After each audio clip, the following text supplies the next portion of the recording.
नमस्कार दोस्तों, आर के हॉरर स्टोरी में आपका स्वागत है। दोस्तों, आज हम बात करेंगे एक ऐसे हाईवे की। वो हाईवे नहीं बल्कि एक मौत का रास्ता है। वो रास्ता सीधा मौत की ओर ले जाता है। एक ऐसी ही कहानी है हमारे दोस्त विजय की। विजय ने ये कहानी हमें मेल के जरिए भेजी है। आइए सुनते हैं विजय की ये कहानी उसकी जुबानी में। हेलो दोस्तों, मेरा नाम विजय है। दरअसल ये बात लॉकडाउन के बाद की है, जब जीवन सामान्य हो गया था। मैं राजस्थान के एक शहर में प्राइवेट जॉब करता था। ये बात मई की है। मई में मेरे बड़े भाई की शादी थी। मेरे घर वालों ने मुझे एक दिन फ़ोन किया और कहा, अरे विजय, कब तक आ रहा है यार, शादी नज़दीक आ गई यार, अब तो आ जा। तो मैं पापा जी से कहता हूँ, पापा जी अभी मुझे छुट्टी नहीं मिली है और वो लॉकडाउन की वजह से काम बहुत पेंडिंग में है। तो मेरा बड़ा भाई कहता है, यार विजय, परसों के लग्न टीके हैं, कब तक आएगा यार, पंडित जी ने दोपहर का मुहूर्त निकाला है, बहुत सारा काम पड़ा है यार, कब तक होगा वो काम। तो मैं भैया से कहता हूँ, भैया मैं कल आ जाऊंगा, आप टेंशन मत लीजिए, मैं बॉस से बात करके देखता हूँ एक बार, शायद मुझे छुट्टी दे देवें। लेकिन क्या है कि जो लॉकडाउन लगा था, इसकी वजह से हमारा बहुत काम पेंडिंग में पड़ा है और हमारे ऊपर प्रेशर बहुत ज़्यादा है। हमें जल्दी से जल्दी पूरा काम करना है। ये जो काम पेंडिंग में पड़ा है वो पूरा भी तो करना है। तो मेरे बड़े भैया कहते हैं, काम वाम होता रहेगा, बस तू छुट्टी ले और जल्दी घर आ जा। तो मैं कहता हूँ, मैं ठीक है भैया, मैं आज बॉस से बात करके देखता हूँ। तो अगली सुबह मैं तैयार होकर ऑफिस के लिए निकल लिया। ऑफिस पहुंचने के बाद मैंने अपने दोस्तों से इस बारे में बात की। मैंने अपने दोस्तों से कहा, यार बड़े भैया की शादी है, कल के लग्न टीके हैं और मुझे आज घर निकलना है। तो मेरे दोस्त कहते हैं, यार हम भी तो चलेंगे तेरे साथ। मैं उनसे कहता हूँ, यार बॉस से कुछ डिस्कशन करते हैं यार, शायद वो हमें छुट्टी दे दी। तो हम चारों मिलकर बॉस के पास जाते हैं और बॉस से छुट्टी के लिए अप्रूवल मांगते हैं। पर बॉस कहते हैं, यार देखो हमारे ऊपर वर्क का बहुत लोड है, इसलिए मैं तुम्हें छुट्टी नहीं दे सकता। मैं तुम्हें पहले ही कई छुट्टियां दे चुका हूँ। तो मैं बॉस से कहता हूँ, बॉस हाफ टाइम की दे दो। तो बॉस कहता है, देखो मैं तुम्हें 1-2 घंटे पहले छोड़ दूंगा, तो खुश हो ना। तो जतिन कहता है, ठीक है भाई, क्या ही फर्क पड़ेगा यार, चल चलेंगे, घर ही तो पहुंचना है। मैं कहता हूँ, ठीक है भाई। अब शाम के करीब 5 बज चुके थे। मैं, जतिन, जैसे और सुंदर, हम चारों ऑफिस से बाहर निकले। मैंने उन तीनों से कहा, मैं ऐसा करते हैं, अपन चारों जल्दी तैयार हो जाते हैं और 7 बजे के लगभग यहाँ से निकल लेंगे। हमारे घर का रास्ता 5 से 6 घंटे का है, तो अपन आराम से पहुँच जाएंगे। वैसे भी दोपहर के लग्न टीके हैं।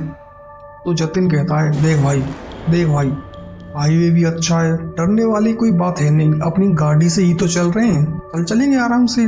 मैं कहता हूँ, यार तू कह तो सही रहा है, इसलिए 7 बजे निकलेंगे यहाँ से, तो आराम से 12-1 बजे तक घर पहुँच जाएंगे। और पहले भी इतना शानदार हाईवे जो है। अब हम चारों तैयार होकर गाड़ी में बैठकर वहाँ से रवाना हो गई। मैं तेज स्पीड में हाईवे पर गाड़ी चला रहा था। रात के करीब 9 बजे का टाइम हुआ था। तभी अचानक मुझे ऐसा लगा कि मेरी गाड़ी का टायर पंचर हो गया है। मैंने गाड़ी के ब्रेक लगाए। अब हम चारों गाड़ी से उतरे तो हमने देखा कि हमारी गाड़ी का टायर फट गया है और साथ में जो स्टेपनी थी वो भी टूट गई। तो जतिन कहता है, ना जाने किस मनहूस घड़ी में निकले हम, पता नहीं क्या क्या मुसीबत झेलनी पड़ेगी। तो मैं कहता हूँ, देख बकवास तो करो मत, जल्दी से टायर चेंज करो, लेट हो रहे हैं। तो हमें टायर चेंज करते करते करीब रात के 11 बज गए थे। टायर चेंज करने के बाद मैंने गाड़ी स्टार्ट की और वहाँ से चल दिए। हम थोड़ी दूर चले ही थे कि अचानक मेरी गाड़ी के सामने कोई लड़की आ जाती है। मैंने तुरंत ब्रेक लगाई। मैंने जैसे ही ब्रेक लगाई तो मेरी सीट के पीछे जैसे और सुंदर बैठे हुए थे, वे कलामुंडी खाते हुए सीधे हमारे ऊपर गिरे। तो जैसे कहता है, भाई तू शादी में ले जा रहा है या शमशान घाट में, तेरे मारने के प्लान तो नहीं है ना। तो जतिन कहता है, यार तूने ब्रेक क्यों लगाए। तो मैं उन तीनों से कहता हूँ, यार गाड़ी के सामने कोई लड़की आ गई थी। अब जतिन कहता है, यार मैं तेरे साथ वाली सीट पर बैठा हूँ तो मुझे तो कोई दिखाई नहीं दी, या तू भांग पीकर आया है, क्या तू कोई नशे करके आया है। मैं सच कह रहा हूँ भाई, गाड़ी के सामने कोई लड़की आ गई, मैंने उसको उड़ा दिया गाड़ी से। तो वे तीनों मेरी बातों पर विश्वास नहीं कर रहे थे। जैसे वो सुंदर ऐसे बोल रहे थे, यार भाई मजाक मत कर। तो मैं उनसे कहता हूँ, भाई मैं मजाक नहीं कर रहा, मैं बिल्कुल सीरियस हूँ। तो जतिन कहता है, चल गाड़ी से नीचे उतर, पहले देख पहले कोई है या नहीं। अब हम चारों गाड़ी से नीचे उतरे और वहां पर देखा, लेकिन वहां पर कोई लड़की नहीं थी। मैंने नजर इधर उधर घुमा कर देखा, लेकिन आसपास सुनसान इलाका था, लेकिन वहां पर किसी जानवर या किसी कीड़े मकोड़े तक की आवाज नहीं आ रही थी। वो दृश्य बहुत भयानक था। मैंने सोचा शायद ये मेरा कोई भ्रम ही होगा। फिर जैसे उन्हें मेरे से कहा, भाई तू गाड़ी में बैठ, गाड़ी चला यार, बहुत लेट हो चुके हैं पहले ही। मैं गाड़ी में बैठा, मैंने गाड़ी स्टार्ट की और गाड़ी चलाने लगा। लेकिन मैं रास्ते में यही सोच रहा था, यार कोई लड़की टकराई तो थी मेरी गाड़ी से और मैंने उसको ठोका ही, लेकिन वो थी कौन? शायद ये कहीं मेरा भ्रम तो नहीं। हम थोड़ी दूर चले ही थे कि अचानक हमें दो रास्ते दिखाई दिए, एक रास्ता दाईं तरफ, एक रास्ता बाईं तरफ। तो मैंने वहां पर गाड़ी रोक दी और गाड़ी रोककर मैंने सुंदर से पूछा, मैं सुंदर तू कई बार आया इस रास्ते से, तो इनमें से यूँ बता ये सही वाला रास्ता कौन सा है जो अपने शहर के लिए गया है, दायां या बायां? तो सुंदर कहता है, यार पता नहीं, मैंने तो कभी ऐसा देखा नहीं कि यहाँ पर दो रास्ते हो। जहाँ तक मेरा अंदाजा है यहाँ पर सिर्फ एक ही रास्ता था। तो जैसे कहता है, यार हो सकता है गवर्नमेंट ने शॉर्टकट बनाया हो जाने के लिए। तो उन दो रास्तों के बीच में एक साइन बोर्ड था, उस साइन बोर्ड पर लिखा था जो मेरे शहर का नाम, वो लिखा था दाईं ओर। तो जतिन कहता है, देख भाई उसमें दाईं ओर लिखा हुआ है, चल गाड़ी घुमा और दाईं ओर चल। मैंने गाड़ी घुमाई और दाईं ओर चल दिया और मुझे चलते चलते काफी देर हो गई। तो जतिन कह रहा था, यार कहीं हम रास्ता भटक तो नहीं गए यार, काफी देर हो गई, लेकिन यहाँ दूर दूर तक कोई झोपड़ी भी दिखाई नहीं दे रही, लेकिन यहाँ पर आसपास कोई गांव तो होना चाहिए था। तभी वहां पर एक साइकिल सवार हमें दिखाई देता है। मैंने जतिन से कहा, मैं गाड़ी को इस साइकिल वाले के पास में ले रहा हूँ, इससे पूछना कि हम रास्ता भटक तो नहीं गए और जो हाईवे वाला रास्ता है वो कौन सा है। अब मैंने गाड़ी उस साइकिल सवार वाले आदमी के पास लगा दी और मैं उसके पास में चल रहा था। मैंने गाड़ी के शीशे नीचे किए। अब जतिन उससे पूछने वाला ही था, उससे पहले सुंदर जोर से चिल्लाया, भूत भाई गाड़ी भगा। तो मेरी समझ में कुछ नहीं आया कि सुंदर क्या कह रहा है, लेकिन सुंदर जोर जोर से चिल्ला रहा था, भाई तू गाड़ी भगा यहाँ से, सब पूछना ही है, तू भगा यहाँ से गाड़ी। मैंने भी उसकी बात मानी और गाड़ी को तेज भगाया। तो जैसे मैं और जतिन सुंदर से पूछते हैं, भाई तू चिल्ला क्यों रहा था, ऐसा क्या देख लिया तूने? तो जतिन ने जो कहा उसे सुनकर हम तीनों की रूह कांप गई, हम तीनों के रोंगटे खड़े हो गए। सुंदर ने कहा, भाई जो साइकिल सवार जो आदमी था उसकी दोनों टांगें कटी हुई थी, लेकिन फिर भी वो अपनी साइकिल में पेडल मार रहा था, उसकी टांगों से खून निकल रहा था। फिर मैंने जतिन से पूछा, जतिन तूने देखा क्या? तो जतिन कहता है, नहीं यार मैंने कोई नोटिस नहीं किया। तो मैं सुंदर से कहता हूँ, यार कुछ तो है इस रास्ते पर। वो जतिन कहता है, भाई मुझे लगता है इस गाड़ी से वो लड़की जरूर टकराई होगी, ये तेरा भ्रम नहीं था। तभी अचानक वो साइन बोर्ड मुझे फिर से देखा और वे दोनों रास्ते ज्यों के त्यों थे, एक दाईं ओर एक बाईं ओर और बीच में वही साइन बोर्ड। अब हम चारों के मन में एक खौफ भर गया। मैंने कही कि यार ये हमारे साथ हो क्या रहा है। मैं, जतिन, जैसे और सुंदर चारों एक दूसरे को घूर घूर कर देख रहे थे।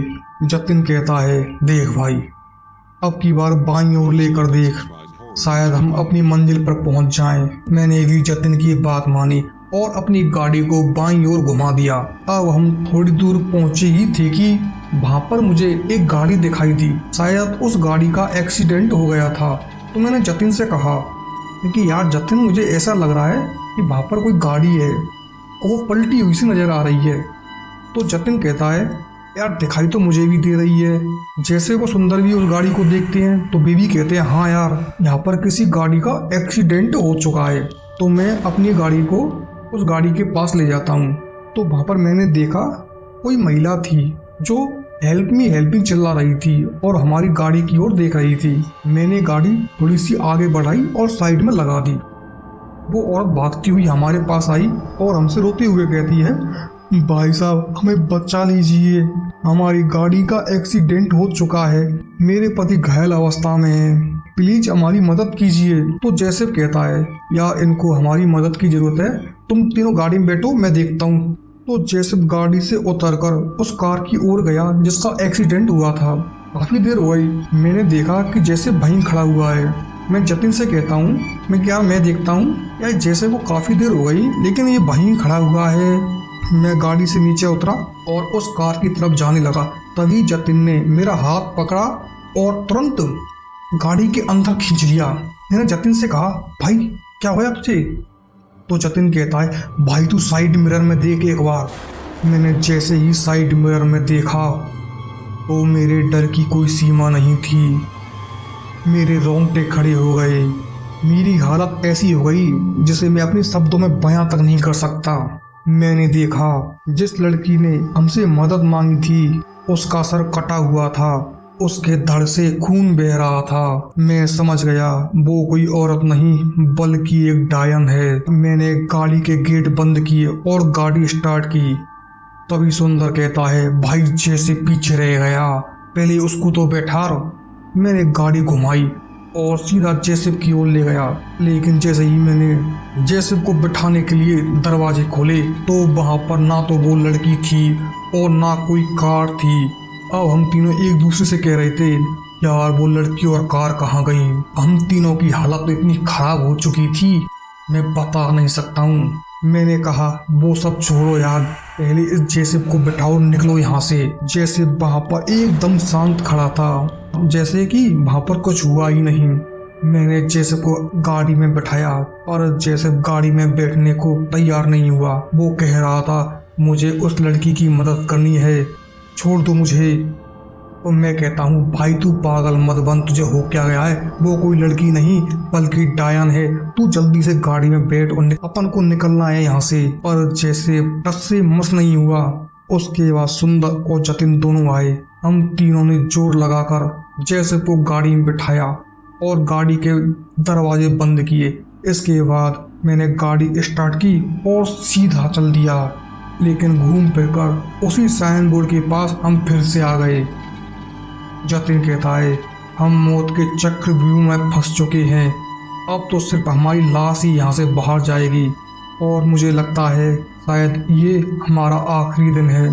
तो मैं जतिन से कहता हूँ भाई तू टेंशन मत ले, कुछ नहीं होगा, हमें विश्वास रख अपने आप पर। सुंदर गाड़ी में रोने लग रहा था। मैं सुंदर को बार बार चुप करा रहा था, नहीं भाई कुछ नहीं होगा, तू शांत रहे। लेकिन जैसे एकदम खामोश बैठा था जैसे कि कुछ हुआ ही नहीं। जतिन कहता है यार इस जैसे को क्या हो गया, कहीं इसे सदमा तो नहीं लग गया। मैं कह रहा हूँ देख भाई फिलहाल यहाँ से बाहर निकलते हैं, बाद में देखेंगे क्या हुआ क्या नहीं। तो जतिन कहता है अब किस रास्ते पर चले, दाएं या बाएं? तो मैं कहता हूँ कि बार दाएं चल कर देखते हैं, होगा जो देखा जाएगा। मैंने गाड़ी दाईं ओर घुमाई और सीधा चल दिया। थोड़ी देर बाद वो साइकिल सवार व्यक्ति फिर मिल गया। वो साइकिल सवार व्यक्ति दिखने में एकदम खौफनाक लग रहा था। उसका चेहरा बहुत भयानक था।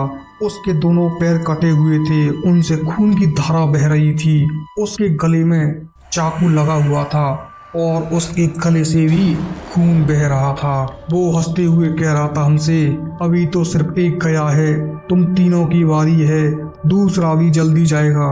लेकिन मैं समझ नहीं पा रहा था कि वो कहना क्या चाह रहा है। इतना कहकर वो साइकिल सवार हमारी आंखों के सामने से ओझल हो गया। लेकिन वो औरत हमें फिर से दिखाई दी। इस बार वो बीच सड़क में खड़ी थी। उसका सर कटा हुआ था और उसका जो सर था वो उसके हाथ में था। जतिन कहता है भाई तू गाड़ी मत रोकना, कुछ भी हो जाए। मैंने कहा टेंशन मत ले, गाड़ी बिल्कुल नहीं रुकेगी। मैं सीधा उस गाड़ी को उस औरत के ऊपर से निकाल कर ले गया। मेरी गाड़ी उस औरत के आर पार हो गई। सुंदर जो कि पहले बहुत चीख रहा था, चिल्ला रहा था, अब एकदम शांत बैठा था। मैंने पीछे मुड़कर देखा तो सुंदर और जैसे दोनों आराम से बैठे थे, जैसे कि यहाँ पर कुछ घटित हो ही नहीं रहा हो। उन्हें ऐसा लग रहा था कि सब नॉर्मल है। तभी जतिन कहता है भाई मैं हनुमान चालीसा का पाठ कर रहा हूँ, या तो आज मरेंगे या आज जिएंगे। तो पीछे से जैसे कहता है कोई हनुमान चालीसा नहीं पड़ेगा यहाँ पर। तो मैं जैसे से कहता हूँ तू शांत बैठा रहे। तो जैसे कहता है चुपचाप चलो और उस औरत की मदद करो, वो औरत खतरे में है। तुम कहता यार इसको सदमा लग गया है। मैं कहता हूँ तुम शांत रहो और चलो यहाँ से। जतिन कहता है मैं हनुमान चालीसा पढ़ रहा हूँ, होगा जो देखा जाएगा। मैं कहता हूँ मैं भी पढ़ रहा हूँ तेरे साथ। लेकिन सुंदर और जैसे मेरे से मना करते हैं कि यहाँ पर हनुमान चालीसा मत पढ़ो, लेकिन मैं और जतिन अपने मन ही मन में हनुमान चालीसा का पाठ करने लगते हैं। हमने हनुमान चालीसा का पाठ स्टार्ट किया ही था कि थोड़ी देर बाद हमें एक मंदिर दिखाई दिया। जतिन जोर से चिल्लाया, भाई गाड़ी जल्दी मोड़ और मंदिर के पास ले चल, क्योंकि हमारी आखिरी उम्मीद वो मंदिर ही है। शायद वहीं पर हमारी जान बच सकती है, वरना इस हाईवे पर हमारी जान नहीं बच सकती। तो जैसे और सुंदर पीछे से चिल्लाते हैं, वे बोलते हैं नहीं इस मंदिर की तरफ मत जाओ, पहले उस औरत की मदद करो, वो औरत खतरे में है। लेकिन मैंने उन दोनों की बातों पर कोई ध्यान नहीं दिया। मैंने गाड़ी मंदिर की तरफ मुड़ाई और सीधा मंदिर की तरफ चल दिया। तभी सुंदर और जैसे मेरी गर्दन को पकड़ लेते हैं, लेकिन उन्हें एक झटका सा लगता है और दोनों पीछे हट जाते हैं। इतनी ही देर में मैं मंदिर के प्रांगण में पहुंच जाता हूं। मैंने और जतिन ने गाड़ी का दरवाजा खोला और सीधा मंदिर की सीढ़ियों में चढ़ गए। लेकिन हमने पीछे मुड़कर देखा तो जैसे और सुंदर अभी भी उस गाड़ी में बैठे हुए थे। मैंने सुंदर को आवाज दी, सुंदर सुंदर बस जल्दी निकल गाड़ी से और मंदिर में आ जा, जैसे जल्दी बाहर निकल। लेकिन सुंदर और जैसे गाड़ी में बैठे हुए थे, वो गाड़ी से बाहर नहीं निकल रहे थे। तो मैं बार बार उनसे कह रहा था, भाई मरना है क्या, जल्दी बाहर निकल, तूने देखा नहीं क्या हुआ था हमारे साथ उस हाईवे पर। इसके बाद जैसे और सुंदर गाड़ी से बाहर निकले और हमसे कह रहे थे उस मंदिर में खतरा है, जल्दी से यहाँ पर आओ और उस औरत की मदद करो। तो जतिन कहता है तू जल्दी से अंदर जा और पंडित जी को बुला। मैं अंदर जाता हूँ और गेट खटखटाता हूँ तो अंदर से पंडित जी बाहर निकलते हैं। वो हम दोनों को देखकर कहते हैं, भाई कौन हो तुम और इतनी रात में कहाँ से आए हो। तो मैं उनसे कहता हूँ पंडित जी वो सब बाद में बताऊंगा, पहले बाहर देखिए, मेरे दोस्तों को पता नहीं क्या हो गया, ना तो वे अंदर आ रहे और बार बार एक ही चीज की रट लगाई जा रही है। तो पंडित जी ने उन दोनों दोस्तों को देखा और हमसे जो कहा उसे देखकर हम अचंभित रह गए। हमें एक तगड़ा झटका लगा। पंडित जी ने कहा, कौन से तुम्हारे दोस्त, वो दोनों मर चुके हैं। मैं और जतिन दोनों एक दूसरे की शक्ल देखने लगे। फिर पंडित जी की ओर देखा और कहा, लेकिन वो तो हमारे साथ में ऑफिस से आए, तो वे मरे कब। तो पंडित जी ने कहा, तुम्हारे दोस्त अब इस दुनिया में नहीं रहे, वो सिर्फ तुम्हारी आंखों का धोखा है। तो हमें पंडित जी की बातों पर बिल्कुल भी विश्वास नहीं हुआ। मैं पंडित जी से झगड़ने लगा, उनसे कहने लगा, पंडित जी क्यों झूठ बोलते हो, पहले ही हमारे साथ बहुत कुछ हो चुका है और आप और झूठ बोल रहे हो। तो पंडित जी कहते हैं, मैं अभी तुम्हें दिखाता हूँ। इतने में पंडित जी अंदर गए और पंडित जी अंदर से कुछ भभूत लेकर आए। उन्होंने वो भभूत उन दोनों पर फेंकी। जैसे ही पंडित जी ने भभूत फेंकी, वो दोनों चीखने लगे, चिल्लाने लगे और अचानक हमारी आंखों से ओझल हो गए। पंडित जी ने कहा, देखा मैंने कहा ना तुमसे, वो तुम्हारे दोस्त नहीं बल्कि तुम्हारा एक भ्रम था। तुम्हारे दोनों दोस्त मारे जा चुके हैं। मुझे और जतिन को उन दोनों की मौत की खबर सुनकर बहुत बुरा लगा। हम दोनों रोने लगे। तभी पंडित जी ने हमारी पीठ पर हाथ रखा और कहा, पहले अंदर आओ। हम दोनों अंदर गए। उसके बाद पंडित जी ने हमसे पूछा, बताओ तुम्हारे साथ ऐसा क्या हुआ है। तो मैंने पंडित जी से कहा, पंडित जी हमारे साथ रास्ते में इस प्रकार की घटना घटित हुई है। तो पंडित जी ने कहा, तुमने जिस साइकिल सवार व्यक्ति को देखा है उसकी बहुत सालों पहले कुछ डाकुओं ने हत्या कर दी। वो अपनी साइकिल से अपने गांव जा रहा था, तभी डाकुओं ने उस पर हमला किया और उसको मारकर उस हाईवे पर फेंक दिया। वो सिर्फ तुम्हें ही नहीं दिखा, पहले भी कई लोगों को दिखा है। और जो तुम्हें लड़की दिखाई दी, यहाँ पर कई सालों पहले एक कार का एक्सीडेंट हुआ था जिसमें उस लड़की के पति की तो तुरंत मृत्यु हो गई थी और वो लड़की बुरी तरह घायल हो गई थी। उस लड़की ने कई लोगों से मदद की गुहार लगाई, लेकिन किसी ने उसकी मदद नहीं की। उस लड़की ने भी वहीं दम तोड़ दिया। तब से उस लड़की की आत्मा वहाँ से गुजरने वाले लोगों को परेशान करती है और जो गाड़ी रोक देता है वो उसे मार डालती है। शायद तुमने वहाँ पर गाड़ी रोकी होगी। तो मैंने कहा, हाँ पंडित जी, मैंने वहाँ पर गाड़ी रोकी और जो मेरा दोस्त था जैसे वो उस लड़की की मदद करने गया था। तो पंडित जी कहते हैं, जब तुम्हारा दोस्त उस लड़की की मदद करने गया था तो उस लड़की की आत्मा ने तुम्हारे दोस्त को वहीं मार डाला और तुम्हारे दोस्त की शक्ल लेकर वो तुम्हारी गाड़ी में आ गई। वहीं तुम्हारी गाड़ी में उसने तुम्हारे दूसरे दोस्त को मार डाला। तो मैं कहता हूँ पंडित जी, तभी उन दोनों ने मुझ पर हमला किया था। तो पंडित जी ने कहा, तुम्हारे गले में तुम्हारे कुल देवता का तावीज बंधा हुआ है। इस तावीज की वजह से तुम्हारी जान बच गई, वरना आज तुम में से कोई भी जिंदा वापस नहीं जाता। हमने भगवान का शुक्रिया अदा किया, लेकिन हम दोनों को हमारे दोस्तों की मौत का बहुत गम था। हम उस रात सो नहीं पाए। सुबह होने पर जो मंदिर के पास गांव था, उन गांव वालों ने बताया कि हाईवे पर 2 लोगों की डेथ बॉडी पड़ी है। हमने उन डेथ बॉडी की शनाख्त की। वो दोनों डेथ बॉडी हमारे दोस्त जैसेब और सुंदर की थी। हमारी ज़िंदगी में वो इतना भयंकर एक्सीडेंट हुआ, उस एक्सीडेंट को मैं कभी भूल नहीं सकता। दोस्तों, एक वो दिन है और एक आज का दिन है। मैं कभी उस हाईवे पर नहीं गया और मैंने मेरी नौकरी से भी रिजाइन कर दिया है। अब मैं गांव में ही खेती करके अपना गुजारा करता हूँ। दोस्तों, यही थी मेरी स्टोरी।